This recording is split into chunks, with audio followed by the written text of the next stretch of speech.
औज़ुबिल्लाहिमिनश्शैतानिर्रजीम बिस्मिल्लाहिर्रहमानिर्रहीम। अस्सलाम वालेकुम नाज़रीन। एसर फैमिली, जैसा कि आप सब जानते हैं कि कल से मुख्तलिफ़ जो मुल्ज़मान थे जो नैब की हिरासत में थे या जिनके केस नैब में चल रहे थे, तो उन्होंने इस नए आर्डिनेंस के तहत अपनी एप्लीकेशंस कोर्ट में सबमिट करवाना शुरू कर दी थी। लेकिन कल कुछ केसेस पे नैब ने जबकि इस पर नैब प्रोसिक्यूटर ने जो अपना मौक़िफ़ इख्तियार किया था, उनका मौक़िफ़ ये था कि ये जो आर्डिनेंस है इसका इतलाक़ जो नए केसेस हैं उन पर होगा, और जो 6 अक्टूबर से पहले के केसेस नैब में चल रहे हैं उन पर नहीं होगा। लेकिन हालांकि नैब के आर्डिनेंस में ये बात बिल्कुल वाज़ेह लिखी हुई है कि इस जो आर्डिनेंस का इतलाक़ सब केसेस पर होगा, और जो पुराने केसेस हैं वो अपनी मुतलका कोर्ट्स में शिफ्ट हो जाएंगे। और इस जो में किसी किस्म का कोई अबहाम नहीं था।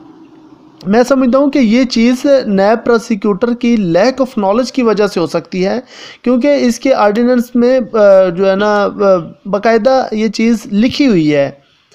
लेकिन और इस पर कल के जो नैब को नोटिस भेज दिए थे मुतलका कोर्ट्स ने, लेकिन उस पर आज फिर कुछ केसेस थे, उन पर जो आज पेशियां थीं उन पर भी नैब ने अदालत में पेश हुए मुल्ज़म को लेकर, जिनमें सबसे जो अहम बात थी बिफोर यू के शरीक मुल्ज़म जिसे कहा जा सकता है सुहेल अहमद थे, जो CEO सैफुर रहमान साहब के साथी उनको कहा जा रहा था।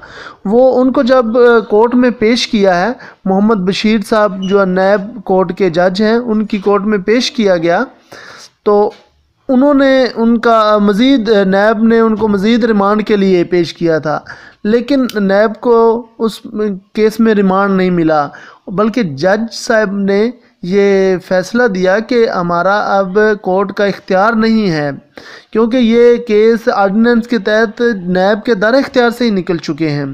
लिहाजा उन्होंने इस पर नैब को नोटिस दिए, और नैब के हेड क्वार्टर ने मज़ीद अपने जो ऑफिसर्स को ऐसे केसेस पर मज़ीद कार्रवाई करने से रोक दिया है।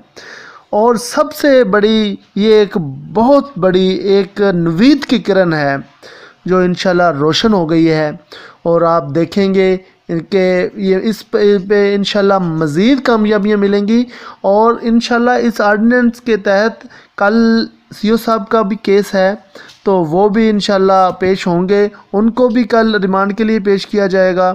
तो हो सकता है इंशाल्लाह उनको भी यकीनन इस के तहत उनको यकीनन रिलीफ मिलेगा, और उनको भी इस केस के तहत जो है ना यानी कि नैब कोर्ट से उनका केस फारिग कर दिया जाएगा।